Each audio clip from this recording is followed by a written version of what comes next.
Do scenes in which you're nude instantly make you more famous? Alexandra Daddario has a greater understanding of the complex answer than most. In the early 2000s, she appeared briefly in a few films and TV shows, but nothing to write home about it. Her breakthrough came with the 2010 film adaptation of Rick Riordan's Percy Jackson and the Olympians, The Lightning Thief. Her name? Annabeth, daughter of Athena, the goddess of wisdom. Unfortunately, the movie received negative reviews, as did its 2013 follow-up, Percy Jackson, Sea of Monsters, for not being quite as fascinating as the Harry Potter movies. Rictus Emperor! While all the while being very similar to them. In addition to having the same director, Chris Columbus, they also have 3 teenagers, 2 guys and 1 girl exploring other worlds and magic. Daddario disclosed in a 2023 interview with InStyle that even though the film became a tremendous hit, she wasn't content to savor her success.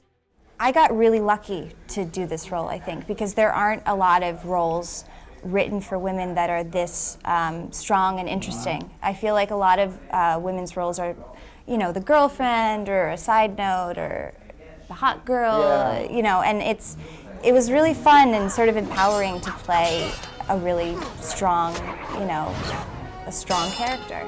She declared, "I'm proud and grateful for my accomplishments, but it is a ladder."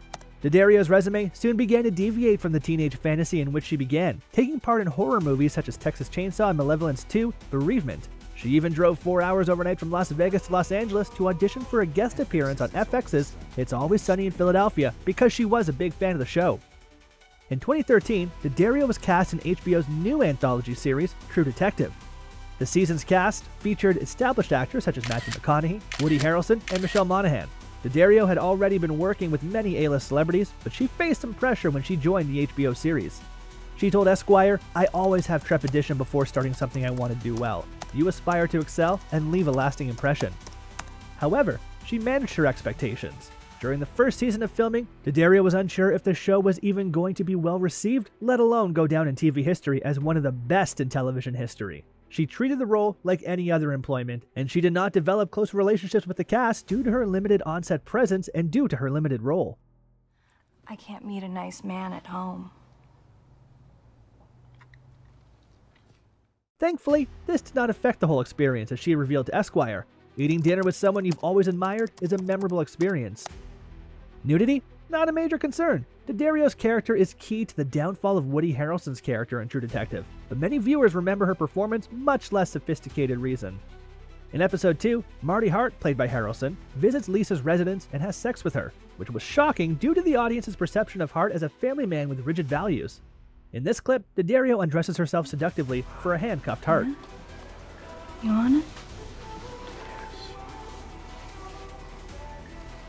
Daddario believed the sexual scene was justifiable in context and enjoyed playing a role that differed from her previous roles. She praised her scene partner Woody Harrelson for making her feel comfortable, which she at other times described as nerve-wracking. The scene received significant attention on the internet, which Daddario expected. Although she attempts to ignore it, she finds it flattering. Although she has no remorse regarding the scene, Daddario said to Men's Journal, "I believe that until then, I wasn't really conscious of my sex appeal.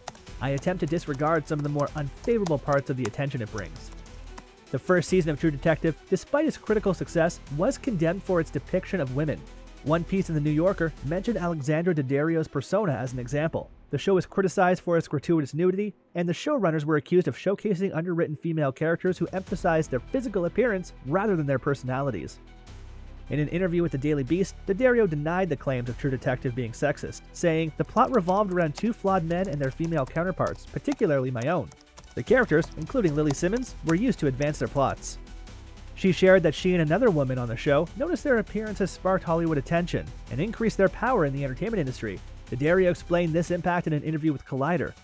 The day after her episode aired, she remembered making a phone call to her manager.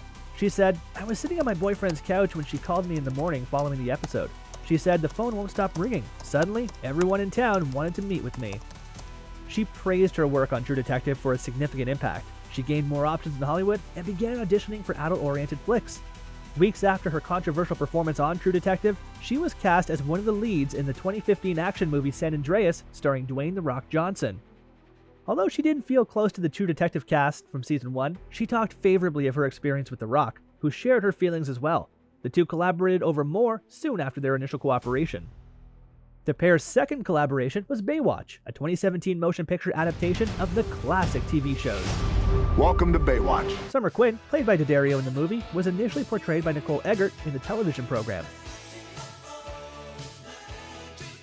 Considering the character of Baywatch, this part wouldn't precisely deviate from Daddario's prior encounter with receiving a lot of attention for her physique, though for different purposes. So you make me guess your name? Are you following me? I was actually just gonna ask you the same thing. Okay. The actress didn't engage in any nudity in the R-rated movie, yet she still had to work extremely hard to keep up a more athletic figure for the movie. I had to do this, a bunch of scenes with him all in my bikini. Regarding her getting ready for Baywatch, Daddario told Women's Health, "I started doing weight training, which I had never done before, and I saw a huge difference. It was kind of amazing, the transformation I went through." Although Baywatch appeared to be a logical next step after Daddario's success in True Detective, the film was neither a critical nor a commercial success. It is not surprising that Baywatch drew charges of objectification and misogyny comparable to those focused on True Detective, with Rolling Stone noting in their review, which received 2 stars, that the female performers in the movie are, quote, left attempting to fight their way out of difficult babe stereotypes. Do you just look at my boobs? I was not my intention. I didn't stare directly at them. You're looking at them right now. There were other projects after this one that needed her to show off her figure. Additionally, in 2017, Daddario and Kate Upton co-starred in the film The Layover. I want him. Not this time. Oh, cute Sue. I'll see you by the pool. In which they played roommates competing for the attention of a desirable seatmate following a flight delay for their holiday since a hurricane. Daddario at the time expressed admiration for the movie's female-centric plot and felt as though she was acclimated to being viewed as attractive. As she stated to Collider, "It wasn't something that I tried to do, so I embrace it to a certain extent." Years later, Daddario thought back on this period of her work and questioned whether her decision of, perhaps her projects, had misled her. Daddario began to believe that her career had reached a standstill by the time the COVID-19 pandemic hit and found herself dissatisfied with the projects she was offered, which included several multiple direct-to-video on-demand titles like We Summon the Darkness and Can You Keep a Secret in 2019.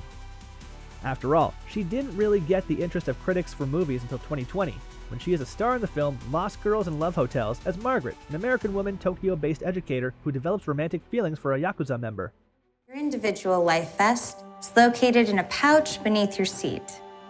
Should its use become necessary? For the first time since her controversial True Detective debut, Daddario is seen again in a naked role scene. Mixed reviews were given to the film itself, with some criticizing its pointless plot and some praising its dark tone. Nonetheless, a few critics commended Daddario's performance, with Filmhound's writing she quite possibly delivers her best performance to date. It's solely because of her that the movie just about succeeds. The film narrowly escapes failure. Reviews from other sources applauded Daddario's insightful and captivating character-enhancing contributions, even though they weren't really enthusiastic about the movie.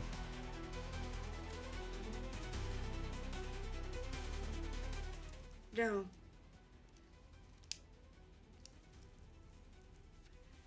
You don't. While Lost Girls and Love Hotels continued to capitalize on Daddario's looks and willingness to bear it all for the plot, it was the start of a shift she hadn't noticed before, to give it everything for the story. For the first time since True Detective, this time around, her performance received more notice than her physical structure. Daddario believed that after Baywatch, her career was stalling, but in reality, the whole entertainment industry came to a standstill when the COVID-19 pandemic shut down productions across the globe.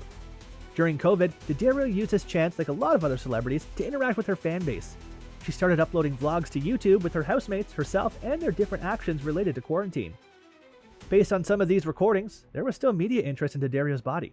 Daddario appeared to be fully aware of the joke, as seen by the multiple times she publicly ridiculed the fixation with her appearance, among some. Daddario made light of her former role as a True Detective in a video when she was rummaging through her wardrobe. I see you, what you're Googling. Daddario is surprisingly still vlogging, but not as frequently as she was at the height of the lockdown. The video she released most recently was in September of 2023. After attempting for several years to duplicate the success she experienced on True Detective, Daddario was cast in another HBO anthology series in 2021 with The White Lotus, which focuses on the different staff members and visitors of a made-up resort and their entwined storylines.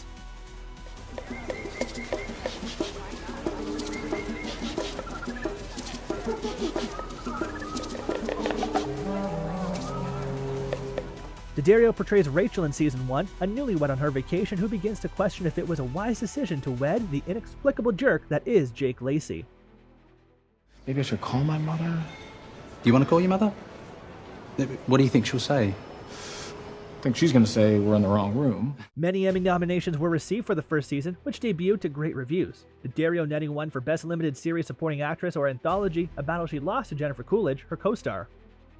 Fans reacted well to Daddario's portrayal of Rachel overall, and we can say fairly that it has greater depth and relatability than her true detective persona. According to Daddario's interview with The Hollywood Reporter, the part came at a time when she felt that her performance lacked focus, so she capitalized on that by saying, "Like my character, I'm sure there have been moments when I felt misinterpreted, or not breaking. I think I handled it rather well and moved through it." Daddario's career was completely set with critical acclaim and an Emmy nomination behind her. It's up to her now. While Alexandra Daddario has expressed gratitude for her time performing naked on True Detective, there has been a reckoning of how scenes like that are handled in Hollywood. Following the controversy surrounding her and her co-stars' naked scenes on the HBO series, it is understandable why Daddario would back an entertainment sector that handled women who are treated with greater dignity. Regarding the officially acknowledged intimacy coordinators, she made a similar suggestion under the SAG-AFTRA contracts that were renegotiated after the 2023 strikes. On a set, intimacy coordinators are people who organize and oversee nude or sex sequences to guarantee the security and comfort for the actors. Daddario acknowledged to InStyle that she supports the revision, stating, "It seemed necessary that these things occur since they had been building for so long. Additionally, I believe it's a lot better, even though some people believe it to be a bit of an overcorrection compared to taking no action." Over the last few years, Alexandra Daddario has gone from being a frequently overlooked actor who formerly unclothed for HBO to emerge as one of the most gifted and exciting TV actors in the state of the media today. Although her success will always be somewhat attributed to the exposure she received from True Detective. Daddario is obviously happier to have her dedication and hard work acknowledged to projects rather than just her appearance when she's naked. Daddario's most recent television project, in which she stars in AMC's adaptation of Mayfair Witches by Anne Rice, portraying Dr. Rowan Fielding, a character who learns she is descended from a dynasty of witches, was among the most difficult things Daddario has ever had to deal with. She disclosed to the AV Club, "It felt good to be the star of my own TV show, something I had never done before. Right now, I'm searching for something intuitive, and this satisfied my need." Given her success adapting books for the Percy Jackson films, her captivating performance in True Detective, and her ability to connect with audiences in The White Lotus, Mayfair Witches appears to be the ideal culmination of her diverse skills and experiences. The question now is, why did it have to take so long? Inspired by Daddario's career trajectory? Share your thoughts in the comments below, and don't forget to like and subscribe for more stories of Hollywood's most fascinating stars. Thank you for joining us on this exploration of Alexandra Daddario's remarkable career. Stay tuned for more in-depth profiles and captivating stories from showbiz beauties.